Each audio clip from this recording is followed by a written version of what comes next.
என் கனவு நமது கோவை என்ற பெயரில் 100 வாக்குறுதிகள் 500 நாட்களில் நிறைவேற்றப்படும் என்று கோவை நாடாளுமன்ற வேட்பாளர் அண்ணாமலை அறிவித்தார். மேலும் அவர் கூறியதாவது, தமிழகத்தில் 2வது IIM கோவையில் நிறுவப்படும். கோவையில் NIA மற்றும் NCP கிளை அலுவலகங்கள் அமைக்கப்படும். கோவை தொகுதி முழுவதும் 250 மக்கள் மருந்தகங்கள் செயல்பாட்டிற்கு கொண்டு வரப்படும்.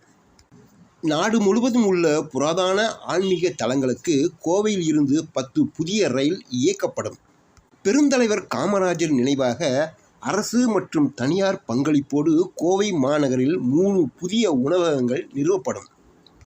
கோவை மெட்ரோ திட்டப்பணிகள் விரைந்து முடிக்கப்படும். கோவை கன்னியாகுமரி, கோவை திருவனந்தபுரம், கொச்சி வழியாக புதிய வந்தே பாரத் ரயில் இயக்கப்படும்.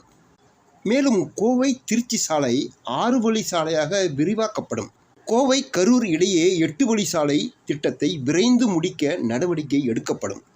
திருச்சி அவிநாசி சாலைக்கு இடையே ஸ்மார்ட் சிட்டி திட்டத்தின் கீழ் புதிய பேருந்து முனையம் அமைக்கப்படும்.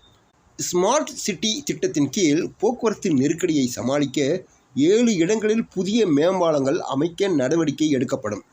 குளிர்சாதன வசதியுடன் கூடிய விவசாய ஏற்றுமதி மையம் ஏற்படுத்தப்படும். கோவையில் தங்க நகை தயாரிப்பு பயிற்சி மையம் உள்ளடங்கிய ஆபரண தங்க நகை பட்டறை பூங்கா அமைக்கப்படும். ஆனைமலை 6 நல்லாறு திட்டம் செயல்படுத்தப்படும். உயர்தர புற்றுநோய் சிகிச்சை மருத்துவமனை நிறுவப்படும். கோவையில் கேலோ இந்தியா திட்டம் மூலம் சர்வதேச விளையாட்டு மைதானம் அமைக்கப்படும். சர்வதேச தரத்தில் பாரம்பரியமிக்க அருங்காட்சியகம் நிறுவப்படும்.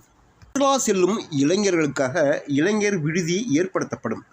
மேலும் 2026இல் தமிழகத்தில் பாரதிய ஜனதா ஆட்சி அமையும் பொழுது நிறைவேற உள்ள திட்டங்கள் பற்றியும் வாக்குறுதியையும் அண்ணாமலை வெளியிட்டார்.